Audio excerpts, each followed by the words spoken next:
Greetings and bienvenue, Midnight Crew. Thank you for returning to this broadcast. And welcome to new viewers joining us for the first time. If you like a video, then feel free to subscribe. Be me, Chinese food delivery guy in Pennsylvania. Not getting more specific, most I'll say is I don't live close to any metropolitan area worth noting, thus a lot of my drives are long, alone, and smelly. Can't even eat Chinese food anymore Dazu, because the smell has become so embedded in my nose, brain that I heave if I put that shit in my mouth. Like eating something to the point where you're sick of it, but someone pays you to keep eating. So you do. A few drives of mine stand out above the rest. I'll share a short one. Roll up to restaurant for next pickup of the night. 10 bags. Jesus Christ, what busy night, I guess. Lots of orders? Nope, just one. The bagging lady chimes in.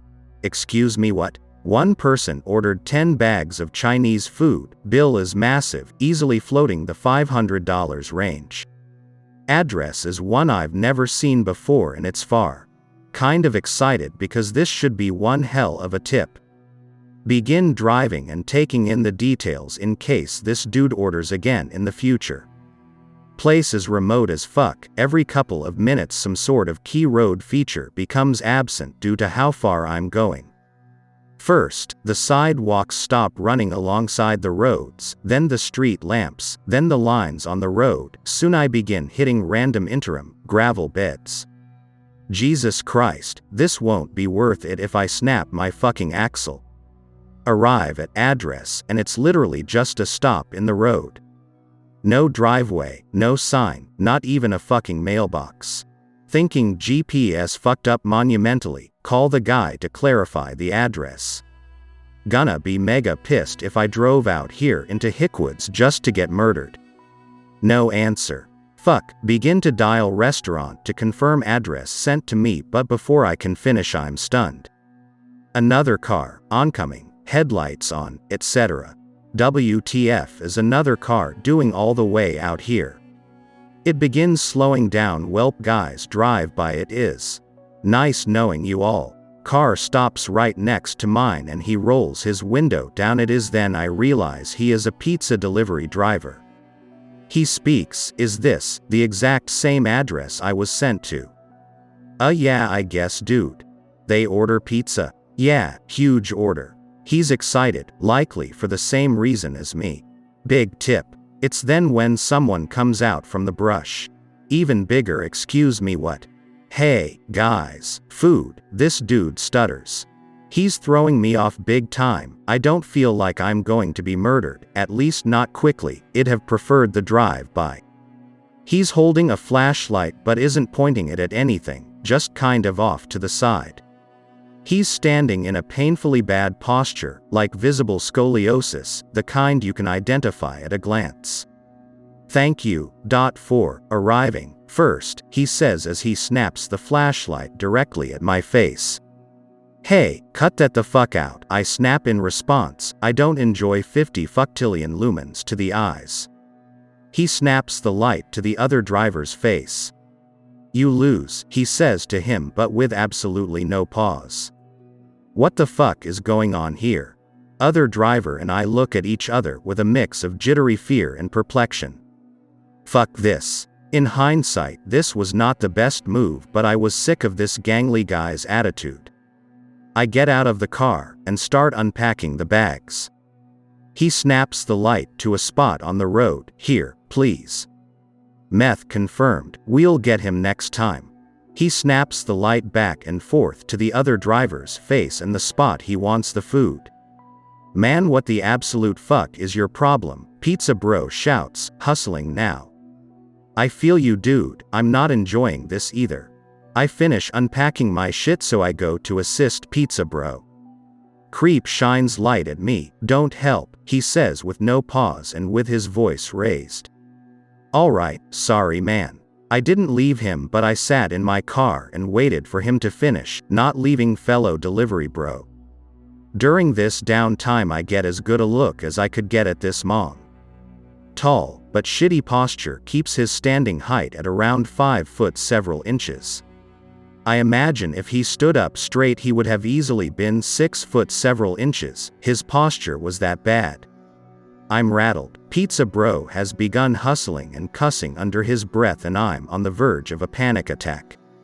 I begin texting my boss, saying I'm done, I'm taking the night off after this and going home.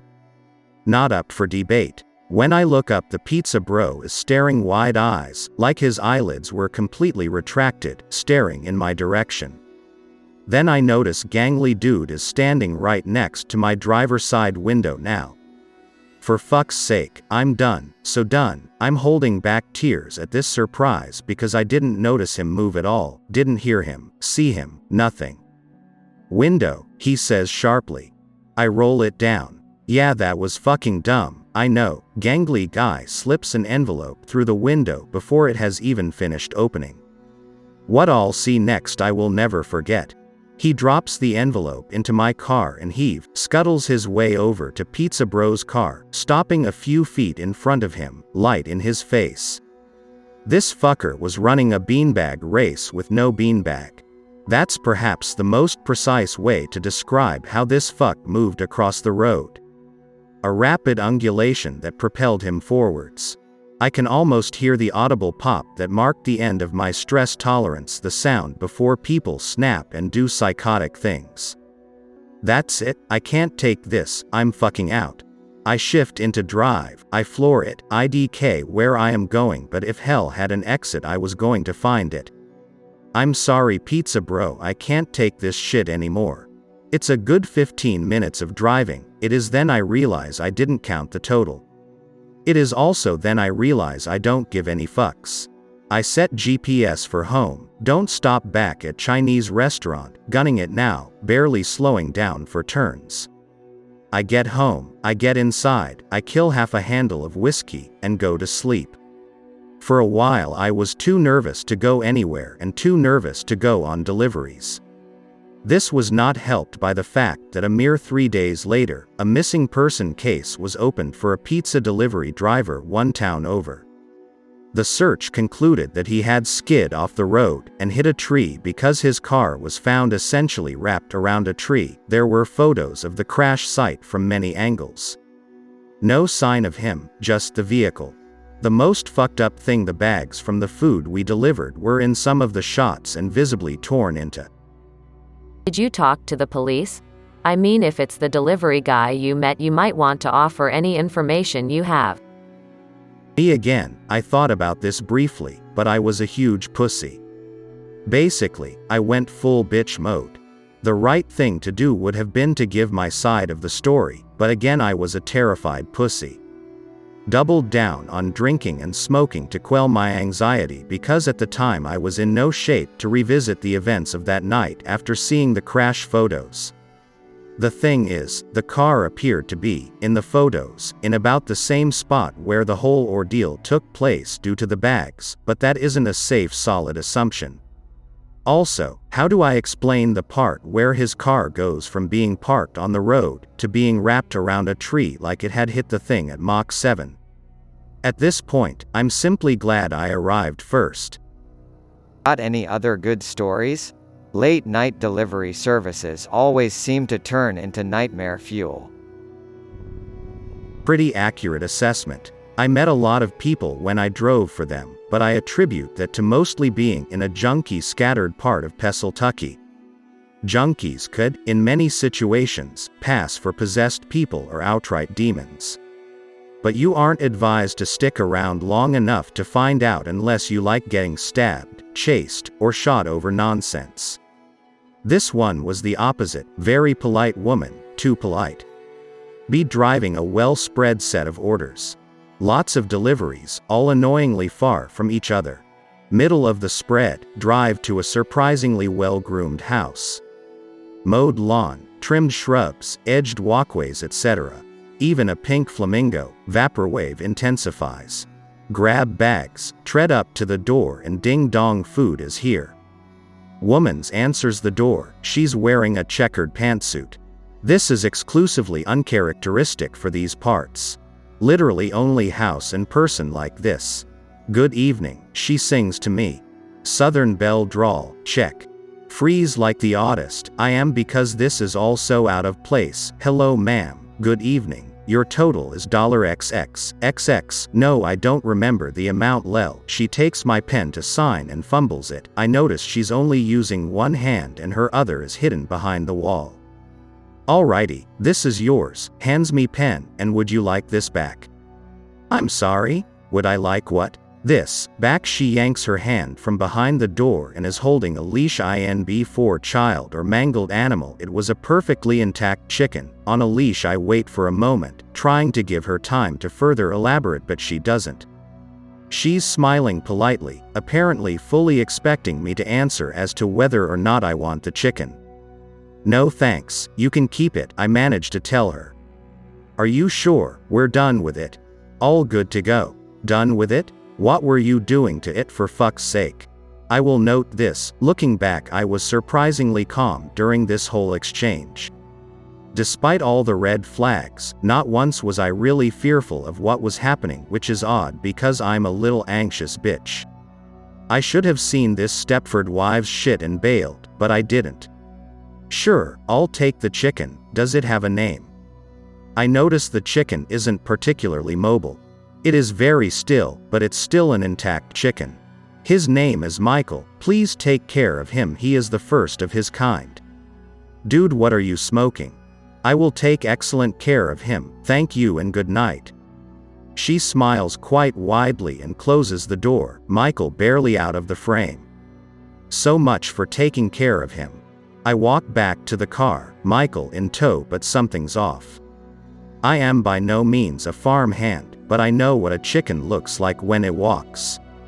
Their heads bob, they step in little bursts of movement, they scan their surroundings frequently. Michael was doing none of this. He was calmly walking with perfectly even pacing, head staring straight ahead at all times. I only noticed this because when he went down the 3 steps to the walkway, it was very unnatural looking, and so I watched him as we walked to observe. He's my chicken now apparently, might as well take care of him, right? As we go to get in the car, Michael is stuck, won't flap his wings to get in the car, so I pick him up and put him in the back seat. Just my luck, I get the autistic chicken in before we match.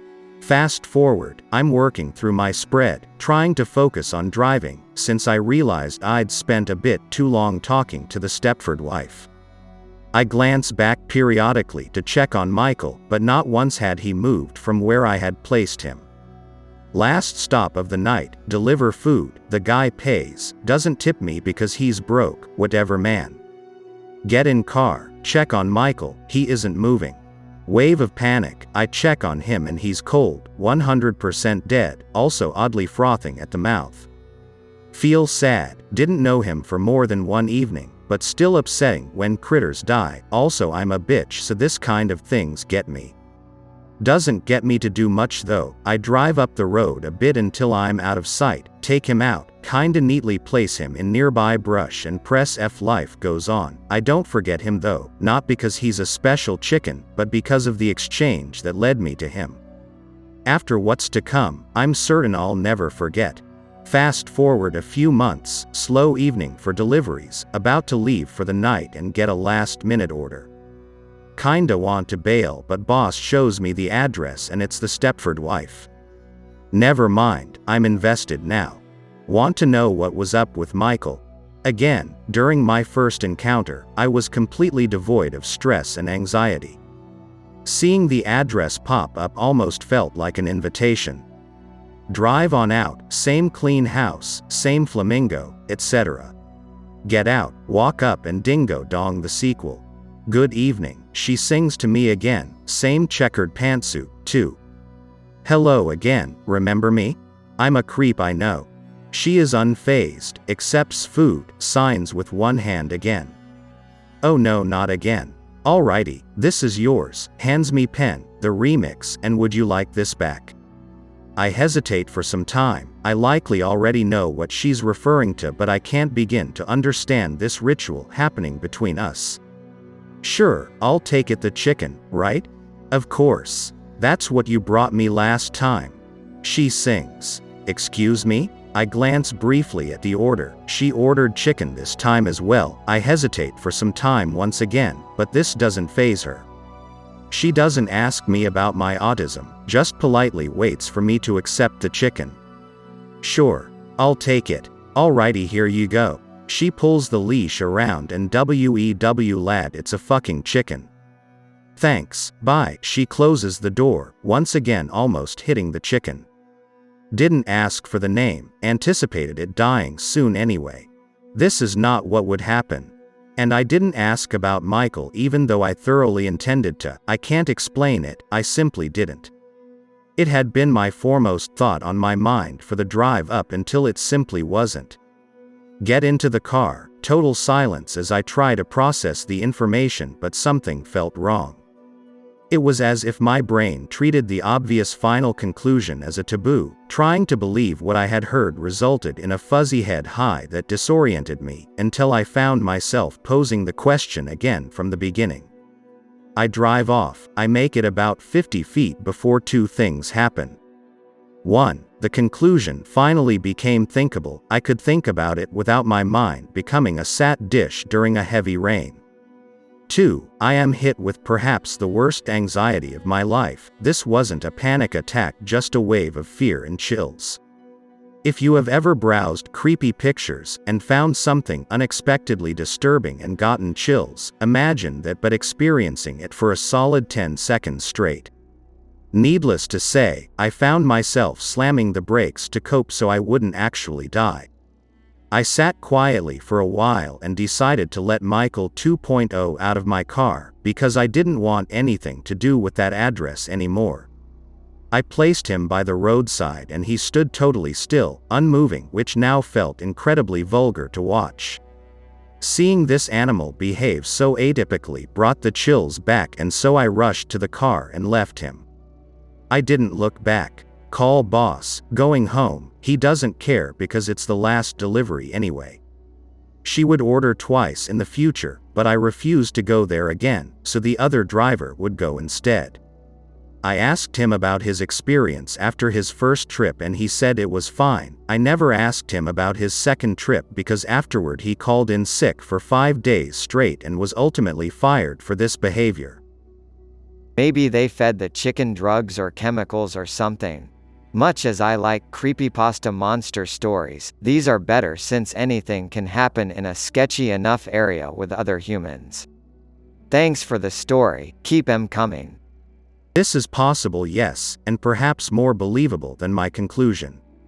So that's it. Phew, it was either drugs or aliens, but most likely drugs.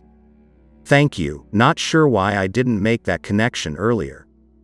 I guess I assumed junkies would always only consume their own drugs and not feed them to chickens.